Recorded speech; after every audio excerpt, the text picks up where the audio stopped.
It always starts with a small moment, one that feels harmless on the surface, but lands heavier than expected. You're walking together, talking, laughing, feeling connected, and then suddenly their eyes drift towards someone else.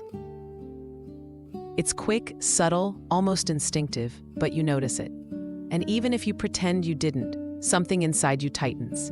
That moment becomes the spark of curiosity that pulls you into the deeper questions so many people silently carry. Why does my partner check out others, even when they say they love me? It's a relatable question because it mixes insecurity with confusion, affection with doubt, and love with a quiet ache that's hard to explain. The truth is that this behavior doesn't always come from a lack of love. Sometimes it comes from human instinct, sometimes from habit, sometimes from emotional gaps, and sometimes from deeper issues that neither partner has fully acknowledged. But the emotional impact is real. It makes you wonder if you're enough, if you're still desired, if their attention is slipping away. And that wondering becomes its own story. The first layer of this story is instinct. Humans are wired to notice attractiveness, movement, novelty. The brain reacts before the heart even has time to think. Someone walks by, and the eyes follow automatically. It doesn't always mean desire, and it doesn't always mean disrespect. But even if it's instinct, it can still hurt. This is where the first example blends naturally into the narrative. You're sitting at a cafe with your partner, enjoying a quiet moment, and someone attractive walks past. Their eyes flicker for a second.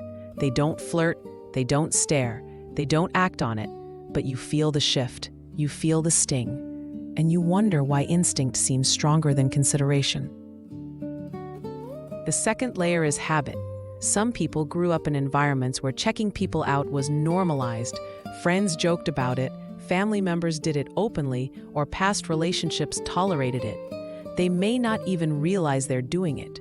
It's like a reflex they never questioned. But when you're the one standing beside them, that reflex feels personal. It feels like a comparison you never agreed to participate in. And that leads to another relatable question that rises quietly inside.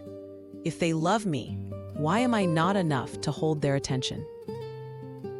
The painful truth is that being enough has nothing to do with it. Habit is powerful, even when love is present.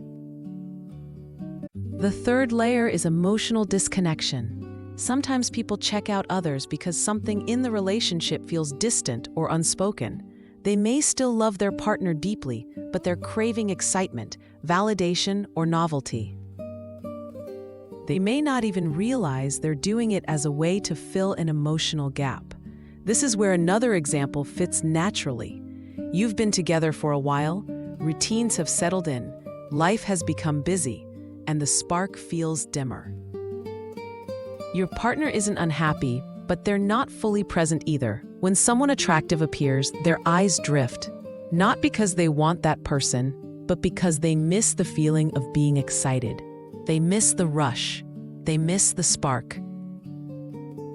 And instead of communicating that, their eyes wander. The fourth layer is insecurity. It sounds strange, but some people check out others because they're insecure about their own attractiveness. Looking at others becomes a way to reassure themselves that they still have it, that they're still desirable, that they still matter. It's not about replacing their partner. It's about soothing their own self-doubt. But even if the intention is internal, the impact is external. It still hurts. It still feels like a silent comparison you never asked for. The fifth layer is emotional immaturity. Some people simply haven't learned how to manage their impulses. They haven't learned how to be fully present with the person they love. They haven't learned that attention is a form of affection. They haven't learned that glancing at others can create insecurity, even if they don't mean to. This is where the narrative deepens. Someone who loves their partner but hasn't yet developed the emotional discipline to show that love consistently. They don't realize that their eyes can speak louder than their words. The sixth layer is curiosity. Not romantic curiosity, not cheating curiosity, just the human tendency to observe. People are naturally drawn to beauty, uniqueness, confidence, or charisma. But curiosity becomes painful when it feels like it replaces appreciation. When your partner looks at others more than they look at you, it creates a quiet ache. It makes you wonder if you're fading into the background of your own relationship. The seventh layer is comparison. Some people compare without meaning to. They look at others and measure themselves, their attractiveness, their desirability. It's not about wanting someone else, it's about evaluating themselves. But when you're standing beside them, it feels like they're evaluating you too. This is where another example blends into the story. You're out together, and your partner glances at someone who looks nothing like you. Taller, shorter, curvier, slimmer, different style, different energy. And you wonder what that glance means. You wonder if they're imagining something else, someone else, a version of beauty you don't match. Even if the glance was meaningless, the feeling it creates is not. The eighth layer is lack of awareness. Some people genuinely don't realize how much their behavior affects their partner. They don't understand that a 2-second glance can create a 2-hour spiral of insecurity. They don't understand that attention is a form of loyalty. They don't understand that presence is a form of love. They don't understand that checking out others can make their partner feel invisible. And then there is the ninth layer, the one people fear the most.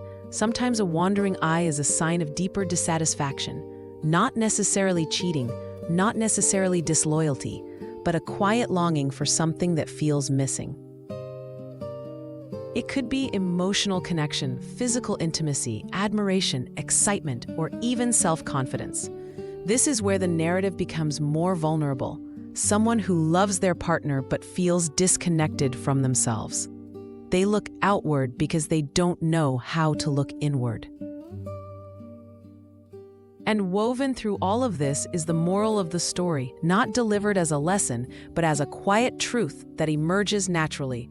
Your partner checking out others doesn't always mean they don't love you. It doesn't always mean they want someone else. It doesn't always mean you're not enough. It means they're human, flawed, instinctive, emotional, and sometimes unaware. But it also means that communication matters, awareness matters, respect matters. And the way someone manages their attention reveals the way they manage their love. The moral of the story is that love is not just about feelings. It's about focus. It's about choosing where your eyes go, where your energy goes, where your presence goes. A wandering eye doesn't always mean a wandering heart, but it does mean something is happening beneath the surface. And understanding that truth is the first step toward healing the insecurity, addressing the behavior, and rebuilding the sense of safety that every relationship needs. Love videos like this? Hit like, share, and subscribe so you don't miss the next one. And stay curious with us.